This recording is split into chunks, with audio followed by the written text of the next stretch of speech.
حضرت ابو ہریرہ رضی اللہ تعالیٰ عنہ سے روایت ہے کہ رسول اللہ صلی اللہ علیہ وآلہ وسلم نے فرمایا، فرشتے روح قبض کرنے کے لیے جب مرنے والے کے پاس آتے ہیں تو اگر وہ نیک اور صالح ہے تو فرشتے کہتے ہیں، اے پاک روح، تو پاک جسم میں تھی، اب تو جسم سے نکل آ، تو تعریف کے لائق ہے، اللہ کی رحمت سے خوش ہو جا، تیرے لیے جنت کی نعمتیں ہیں، تیرا رب تجھ سے راضی ہے۔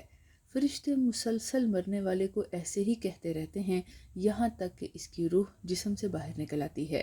پھر جب روح نکل آتی ہے تو فرشتے اس روح کو لے کر آسمان کی طرف چڑھتے ہیں۔ آسمان کے دروازے اس کے لیے کھولے جاتے ہیں اور پوچھا جاتا ہے، یہ کون ہے؟ فرشتے جواب دیتے ہیں، فلاں آدمی ہے۔ جواب میں کہا جاتا ہے، اس پاک روح کے لیے ویلکم ہے، دنیا میں یہ پاک جسم میں تھی، اے پاک روح، آسمان کے دروازے میں خوشی خوشی داخل ہو جا، تیرے لیے اللہ کی رحمت کی بشارت ہے، جنت کی نعمتوں سے خوش ہو جا اور راضی ہونے والے رب سے ملاقات کی تجھے مبارک ہو۔ ہر آسمان کے دروازے سے گزرتے ہوئے اسے مسلسل یہی خوشخبریاں دی جاتی ہیں، حتیٰ کہ وہ روح عرش تک پہنچ جاتی ہے۔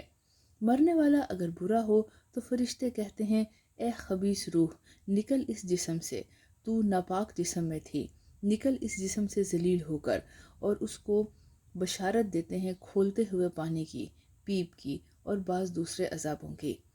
فرشتے روح نکلنے تک مسلسل یہی کہتے رہتے ہیں اور پھر اس کو لے کر آسمان کی طرف جاتے ہیں۔ آسمان کا دروازہ اس کے لیے نہیں کھولا جاتا۔ آسمان کے فرشتے پوچھتے ہیں، یہ کون ہے؟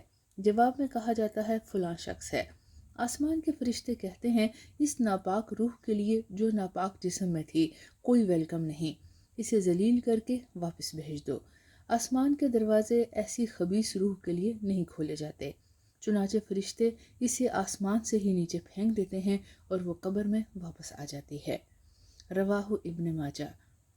اللہ عز و جل ہمیں اپنی رحمت اور فضل و کرم سے پاک روح میں شامل فرمائیں اور اللہ تعالیٰ ہمارا خاتمہ ایمان پر کریں، اس حال میں کہ اللہ تعالیٰ ہم سے راضی ہوں اور ہمارا بھی اسی طرح سے اچھا استقبال ہو۔